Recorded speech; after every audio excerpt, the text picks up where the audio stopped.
নমস্কার বন্ধুরা, education culture YouTube চ্যানেলে তোমাদের প্রত্যেককে স্বাগতম। তো তোমরা যারা West Bengal state council of technical and vocational education and skill ডেভেলপমেন্টের আন্ডারে ডিপ্লোমা থার্ড সেমিস্টার ইলেকট্রিক্যাল ইঞ্জিনিয়ারিংয়ের স্টুডেন্টরা রয়েছো, তো তোমাদের জন্য একটা অত্যন্ত ইম্পর্ট্যান্ট সাবজেক্ট হচ্ছে introduction to electric generation system. তো এই ইন্ট্রোডাকশান টু ইলেকট্রিক জেনারেশন সিস্টেমের প্রচুর ক্লাস আমি ইউটিউবে কিন্তু দিয়েছি। তো তোমরা সেই ক্লাসগুলো দেখতে পারো এবং সেই ক্লাসগুলো দেখার পরে তোমরা যদি সাজেশান ভিডিওগুলো দেখো তাহলে তোমাদের উপকার হবে বলেই আমার মনে হয়। Already introduction to electric generation সিস্টেমের পার্ট 1 সাজেশন ভিডিও আপলোড হয়ে গেছে। আজকে আমি তোমাদের জন্য আপলোড করছি পার্ট 2। ওকে, তো দেখো এখানে টোটাল কিন্তু 3টে প্রশ্ন রয়েছে এবং 3টেই খুব ইম্পর্টেন্ট প্রশ্ন। তো চলো একদম প্রথম প্রশ্ন থেকে শুরু করছি।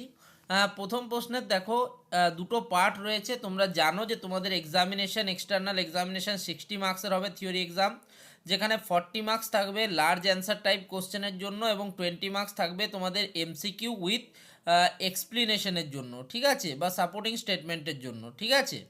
আর 10টা তোমাদের এখান থেকে করতে হবে। সে যাই হোক, এমসিকিউগুলো নিয়ে আমি একটা ডেডিকেটেড ক্লাস দেবো।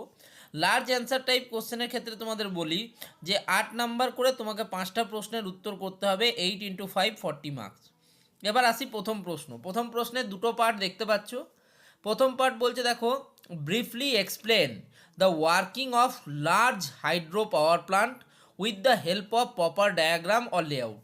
ডায়াগ্রাম এবং লেআউটের সাহায্যে তোমাকে কিন্তু ব্রিফলি এক্সপ্লেন করতে হবে একটা লার্জ হাইড্রো পাওয়ার প্লান্ট কীভাবে কাজ করে সে বিষয়ে, এবং তার কম্পোনেন্টগুলোও তোমাকে দেখাতে হবে, ঠিক আছে। ভালো একটা প্রশ্ন, 6 মার্কসের প্রশ্ন, মানে যথেষ্ট বড় প্রশ্নটার কিন্তু উত্তর হবে।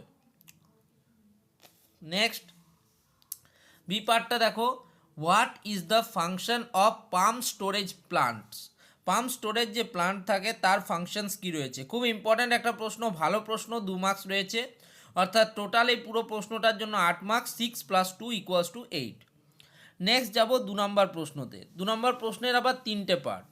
প্রথম পার্টটা কি বলছে, write the difference between fusion and fusion reaction. Nuclear fusion এবং ফিউশন রিয়াকশানের মধ্যে তোমাকে ডিফারেন্স লিখতে হবে। 3 নাম্বার দিয়েছে, মোটামুটি তোমরা চাইলে কিন্তু 5টা পর্যন্ত লিখবে ডিফারেন্স। যদি না পারো তাহলে মোটামুটি 3টে তো লিখতেই হবে তোমাদের, ঠিক আছে। নেক্সট দেখো বি পার্টটা কি বলছে, the value of demand factor. Demand ফ্যাক্টরের ভ্যালু কত হয় সেটা লিখতে বলেছে, তার জন্য 1 মার্কস রয়েছে, ভালো প্রশ্ন। সি পার্টে কি দিয়েছে দেখো, right the functions of economiser and electrostatic precipitator. এটা কিন্তু খুব ইম্পর্টেন্ট, ইকোনোমাইজার কী জিনিস এবং তার কাজ কী সেটা যদি তোমাদের জানতে হয়, বা ইলেকট্রোস্ট্যাটিক প্রেসিপিটেটার জিনিসটা কী, তার কাজ কী, তাহলে তোমরা কিন্তু আমার যে থার্মাল পাওয়ার প্লান্টের যে ভিডিওটা রয়েছে, কোল বেস থার্মাল পাওয়ার প্লান্ট, সেটা কিন্তু কমপ্লিট দেখে নেবে, তাহলেই কিন্তু তোমাদের হয়ে যাবে, ঠিক আছে। অর্থাৎ তোমরা ওই ভিডিওটা দেখার পর তোমাদের থার্মাল পাওয়ার প্লান্ট রিলেটেড তার কি কি কম্পোনেন্ট থাকে, তাদের কাজ কি, এগুলো নিয়ে কোনো অসুবিধা থাকবে না, এটা 100% শিওর। নেক্সট দেখো 3 নাম্বার প্রশ্নতে চলে যাব। দুটো পার্ট রয়েছে। প্রথম পার্ট কি বলছে, what are the advantages of interconnected power system. Interconnected power সিস্টেমের কী কী অ্যাডভান্টেজ রয়েছে সেটা জানতে চেয়েছে, ঠিক আছে। তো অ্যাডভান্টেজেসের জন্য তোমাকে কিন্তু টোটাল 4 মার্কস দেওয়া হয়েছে।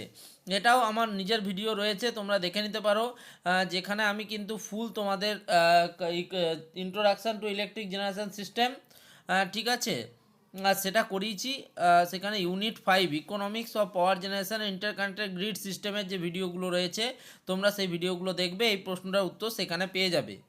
নেক্সট পার্ট বিতে দিয়েছে দেখো, briefly explain 2 part tariffs. Tariff কিন্তু তোমরা পেয়ে যাবে প্রত্যেকটা ট্যারিফের, ঠিক আছে, সেখানে বিস্তৃত আলোচনা করা হয়েছে।